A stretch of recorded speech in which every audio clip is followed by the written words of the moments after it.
الحمد لله رب العالمين والصلاة والسلام على أشرف الأنبياء والمرسلين نبينا محمد وعلى آله وأصحابه أجمعين ومن تبعهم بإحسان إلى يوم الدين أما بعد. اللهم علمنا ما ينفعنا وانفعنا بما علمتنا وزدنا علما وعملا خالصين لوجهك الكريم. عزیز طالبات اور قابل قدر سامعات،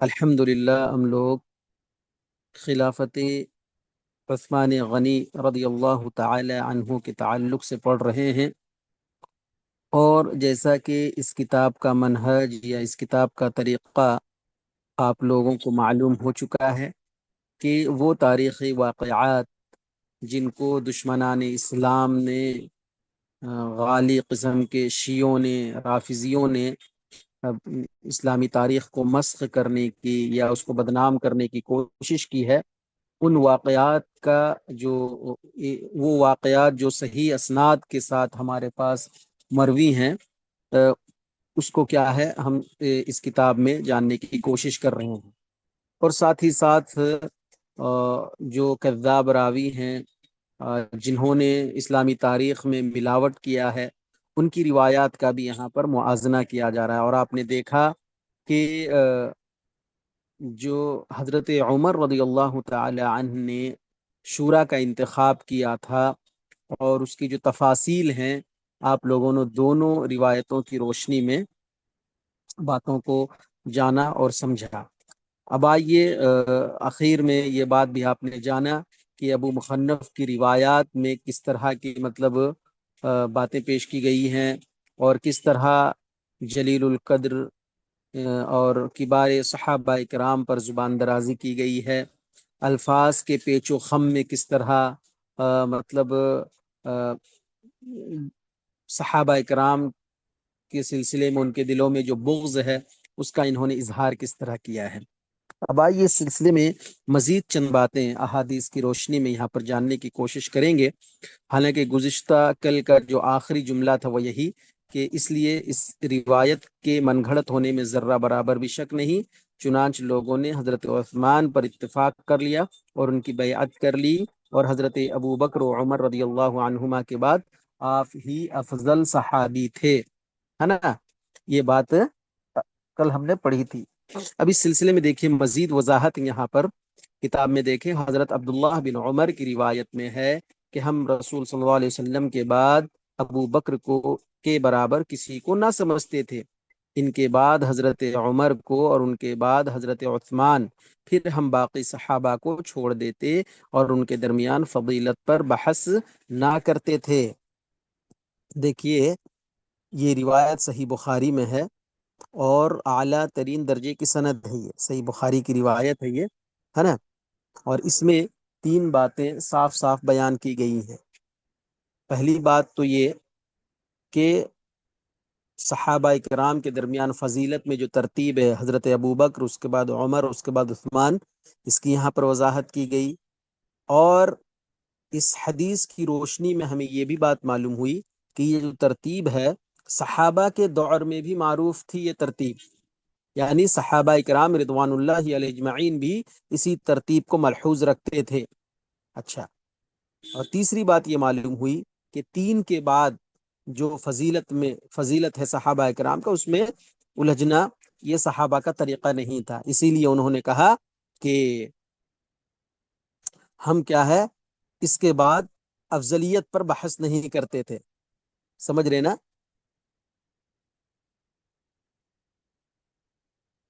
اچھا، شیعہ وغیرہ کا، خوارج یا رافضیوں کا ایک شوشہ اور ایک الزام یہ بھی ہے کہ اس طرح کی ترتیب بعد میں بنائی گئی ہے، عہد صحابہ میں نہیں تھی، جبکہ صحیح بخاری کی اس روایت سے ہمیں معلوم ہوتی ہے کہ یہ ترتیب جو ہے صحابہ اکرام کی، یہ ترتیب صحابہ کے زمانے میں بھی معروف تھی۔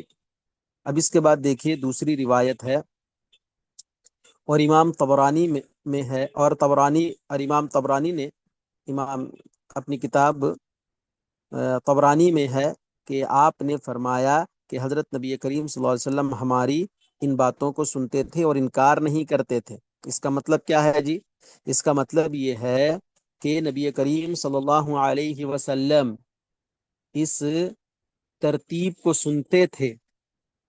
ہم نے جو صحابہ کرام کی افضلیت کا جو ترتیب بنایا تھا، پہلے ابو بکر، اس کے بعد عمر، اس کے بعد عثمان، اس ترتیب کو خود نبی کریم صلی اللہ علیہ وسلم سنتے تھے، لیکن کبھی آپ نے انکار نہیں کیا، یعنی آپ خاموش رہے.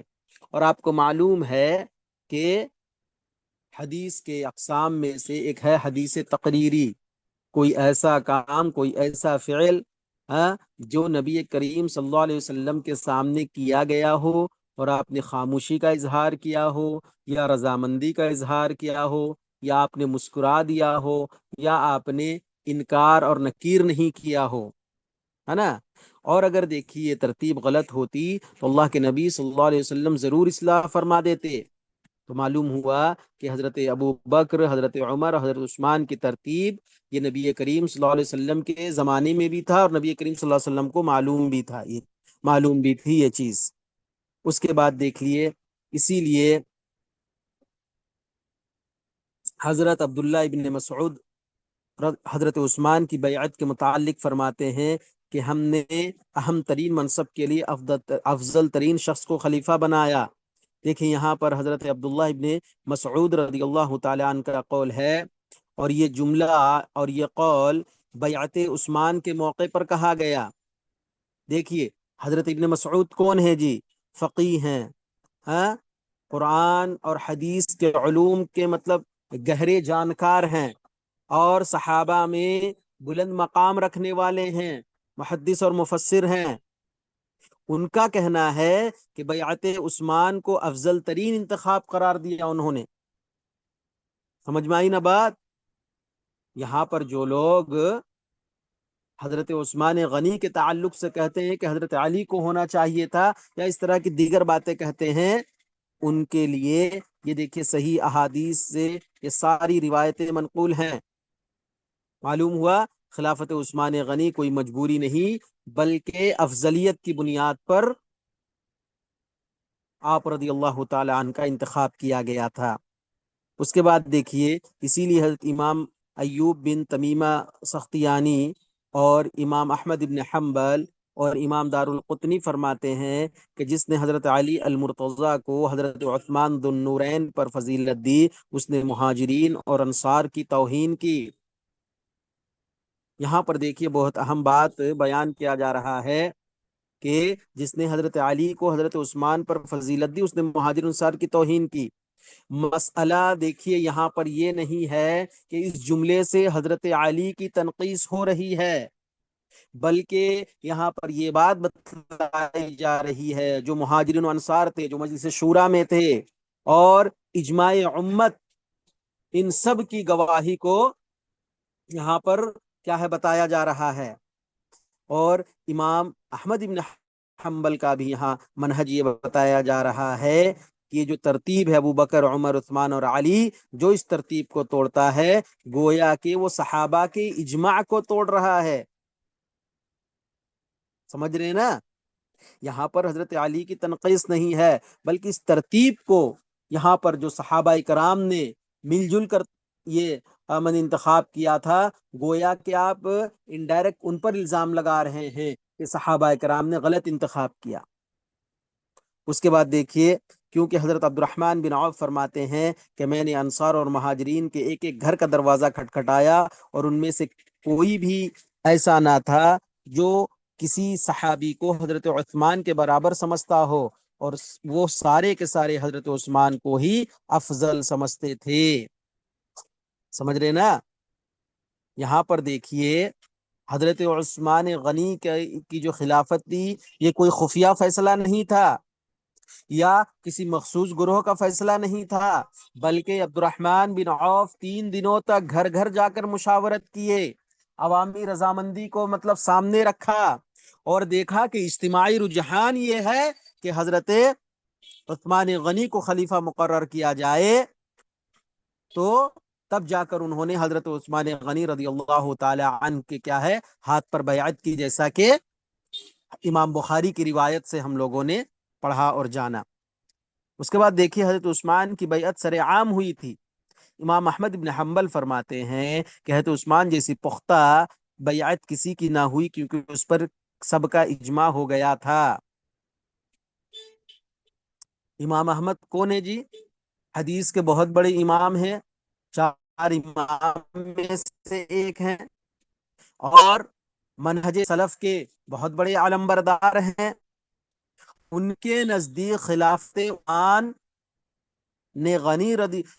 عثمان غنی رضی اللہ تعالی عنہ یہ اجماع قطعی کی بنیاد پر تھا.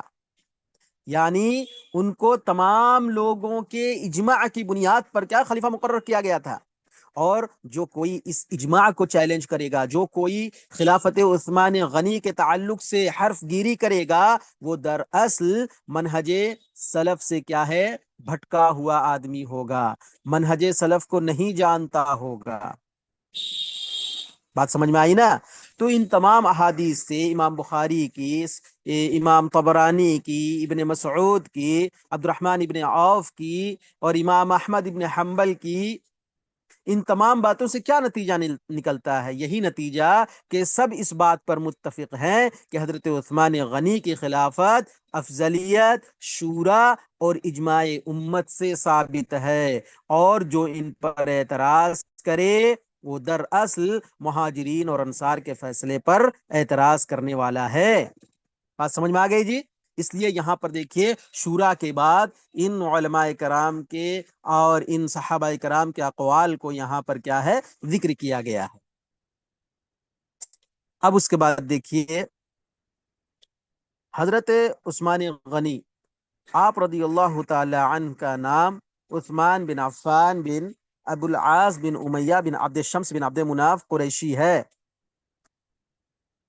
اس سے پہلے بھی یہ بات شروع میں بتائی گئی کہ عبد مناف پر جا کر حضرت عثمان غنی کا نسب رسول اکرم صلی اللہ علیہ وسلم کے نسب سے مل جاتا ہے، اور اسی بنیاد پر آپ قریشی ہیں، ہے نا، اور بنی امیہ سے تعلق رکھتے ہیں، اور یہ بنی امیہ رسول اکرم صلی اللہ علیہ وسلم کے قریبی خاندان میں سے ہیں. سمجھ میں آ گئی بات؟ اس کے بعد دیکھیے آپ نے حضرت نبی کریم صلی اللہ علیہ وسلم کی بیٹی رقیہ سے شادی کی. جب وہ فوت ہوئی تو حضرت نے سیدہ رقیہ کی بہن سیدہ ام کلثوم رضی اللہ تعالی عنہا آپ کی نکاح ہمیں دے دی. سمجھ رہے نا؟ اسی بنیاد پر آپ کو کیا کہا گیا جی؟ ذو النورین. پہلا نکاح کس سے ہوا؟ سیدہ رقیہ رضی اللہ تعالی عنہ، اور ان کی وفات کے بعد پھر ام کلثوم سے ہوا، سیدہ ام کلثوم رضی اللہ تعالی عنہا سے. اور اس سے پہلے بھی ہم نے یہ بات بتائی کہ صحابہ میں سے یہ شرف اور یہ عزت اور یہ مقام جو ملا صرف عثمان غنی رضی اللہ تعالی عنہ کو ملا. اسی لیے ان کو کیا کہا گیا جی؟ ذو النورین کہا گیا.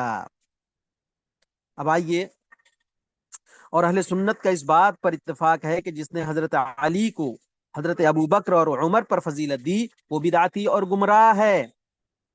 دیکھیے یہاں پر اہل سنت کے منہج کو ذکر کیا جا رہا ہے، اہل سنت کا طریقہ بتلایا جا رہا ہے کہ یہ شخص بدعتی اور گمراہ ہے جو حضرت علی کو حضرت ابو بکر اور عمر پر فضیلت دیتا ہے. ابھی دیکھیے اس سے پہلے ہم نے ساری حدیثیں آپ کے سامنے ذکر کی. خود رسول اکرم صلی اللہ علیہ وسلم صحابہ اکرام کے درمیان موجود ہوتے ہیں اور وہ ترتیب آپ کے سامنے پیش کی جاتی ہے، لیکن آپ نے کبھی انکار نہیں کیا، آپ نے کبھی نکیر نہیں کی. اچھا کیوں کہا جی بدعتی ہے؟ کیونکہ وہ جو نصوص صحیحہ ہے جی، جو صحیح نصوص سے یہ ترتیب وارد ہے اس کی خلاف ورزی کر رہا ہے، اور صحابہ کا جو اجماع ہے اس اجماع کے وہ خلاف جا رہا ہے. اور خلافت کی جو ترتیب ہے یہی اس ترتیب کو کیا ہے، وہ رد کر رہا ہے. اور یہ جو ترتیب ہے نا کہ حضرت ابو بکر اور عمر اور عثمان سے فضیلت دینا حضرت علی کو، یہ رافضیوں کا، غالی شیعوں کا منہج ہے. سمجھ رہے ہیں نا؟ اور جس نے ان کو حضرت عثمان پر فضیلت دی وہ خطا کار ہے، اور اہل سنت اسے گمراہ نہیں کہتے اور نہ بدعتی کہتے ہیں. یہاں پر اہل سنت کی تفصیل کا ذکر کیا جا رہا ہے کہ یہ شخص غلطی پر ہے، خطا پر ہے، نہ بدعتی کہا گیا نہ گمراہ کہا گیا، کیونکہ حضرت علی بھی جلیل القدر صحابی ہیں، ان کی فضیلت بھی ثابت ہے نا؟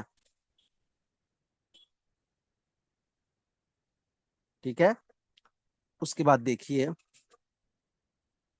البتہ کچھ اہل علم حضرت علی کو حضرت عثمان پر فضیلت دینے والے پر سخت ریمارکس دیتے ہیں. وہ کہتے ہیں کہ جس نے حضرت علی کو حضرت عثمان پر فضیلت دی اس نے گویا اصحاب رسول پر خیانت کا الزام لگایا، کیونکہ انہوں نے سیدنا علی المرتضیٰ کے بجائے عثمان کو منتخب کر فرمایا تھا.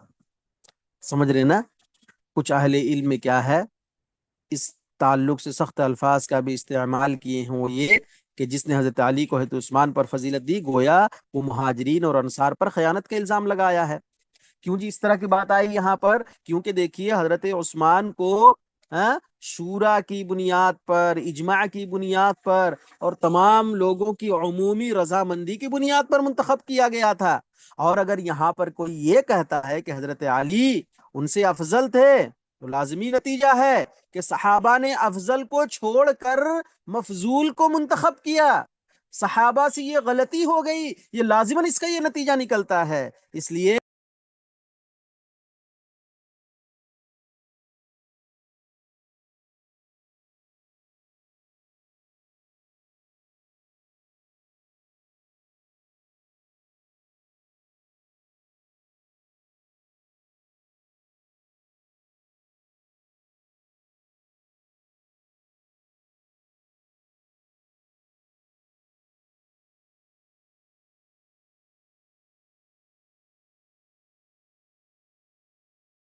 شروع کیجئے.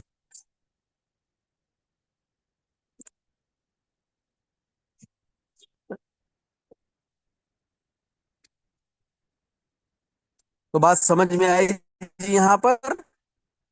تو جو شخص اس طرح کا نظریہ رکھتا ہے، اس طرح کی اگر کوئی بات کہتا ہے، اس طرح کا موقف رکھتا ہے، تو اس کو سمجھنا چاہیے کہ وہ جمہور اہل سنت، صحیح احادیث اور اجماع صحابہ کے خلاف کیا ہے، وہ زبان درازی کر رہا ہے. تو معلوم ہوا اہل سنت والجماعت کے نزدیک، منہج سلف کے نزدیک فضیلت کی ترتیب یہی ہے: حضرت ابوبکر، حضرت عمر، حضرت عثمان اور حضرت علی.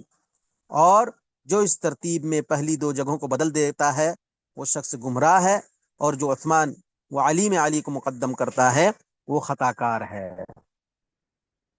اب آئیے اس کے بعد فتوحات کے سلسلے میں یہاں پر باتیں بتائی گئی ہیں کہ حضرت عثمان رضی اللہ تعالی عنہ کا عظیم الشان دور خلافت فتوحات سے بھرا ہوا تھا، اور یہ دور 10 سال کے عرصے پر محیط ہے. انہی سالوں میں اسلامی حکومت کی بساط کا پھیلاؤ ہوا. سمجھ رہے نا؟ بساط، اسلامی حکومت کی پھیلاؤ انہی 12 سالوں کے اندر ہوا. تو دیکھیے یہاں پر حضرت عثمان غنی کی جو دور خلافت ہے یہ فتوحات کے عروج کا دور تھا. سمجھ رہے نا؟ اور دیکھیے تقریباً آپ کی مدت خلافت 12 سال ہے، جو خلافت راشدہ کا سب سے طویل دور ہے، 12 سال. اور اسی دور میں فتوحات کی وسعت ہوتی ہے، اور اپنی بساط بھر، اپنی طاقت بھر کیا ہے، اسلامی سلطنت کیا ہے، پھیلتی ہے. اور اسی دور میں اسلامی سلطنت کی حدودیں بھی مستحکم ہوتی ہیں، توسیع مکمل ہوتی ہے. اس کے علاوہ بحری فتوحات بھی ہوتے ہیں. دیکھیے چنانچہ اسی دور میں حضرت امیر معاویہ رضی اللہ تعالی عنہ نے آپ کی اجازت سے یونانی جزیرہ قبرص فتح کر لیا تھا. دیکھیے حضرت عمر نے احتیاط کی بنیاد پر، احتیاط کے تقاضے کی بنیاد پر بحری جہاد سے روک دیا تھا صحابہ کرام کو. لیکن حضرت عثمان غنی کی غنی کا جب دور آیا ان کی خلافت میں، حضرت امیر معاویہ رضی اللہ تعالی عنہ کو اس کی اجازت دی. نتیجہ میں قبرص جزیرہ کیا ہے، انہوں نے فتح کر لیا. اور یہ اسلامی تاریخ کی پہلی منظم بحری فتح تھی. سمندری فتح پہلی مرتبہ کیا ہے یہ کر رہے تھے، جو قبرص کے جزیرے کو انہوں نے فتح کر لیا، جبکہ حضرت عمر نے بحری راستے سے غزوہ کرنے سے روک دیا تھا۔ سمجھ رہے نا؟ کیوں روک دیا تھا؟ جی احتیاط کے طور پر۔ اور آپ ہی کے دور خلافت میں آذربائیجان، ارمینیا کا اور جیسے بہت سے ممالک فتح ہوئے، اور ذات السواری جیسے عظیم الشان غزوہ بھی آپ ہی کے دور میں ہوا۔ تو حضرت عثمان غنی کے دور خلافت میں آذربائیجان، ارمینیا، سجستان، کابل، یہ تمام فتوحات، اور یہ تمام فتوحات سے یہ بات معلوم ہوتی ہے کہ خلافت عثمان غنی کمزور خلافت نہیں تھی، بلکہ انتظامی معاملے میں عسکری اور فوجی لحاظ سے بہت ہی مضبوط خلافت تھی، اور اسلامی مملکت کا عروج اس وقت بہت زیادہ تھا۔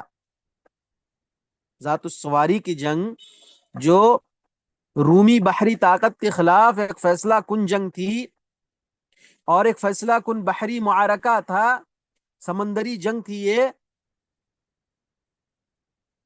اور اسی کے ذریعے کیا ہے رومی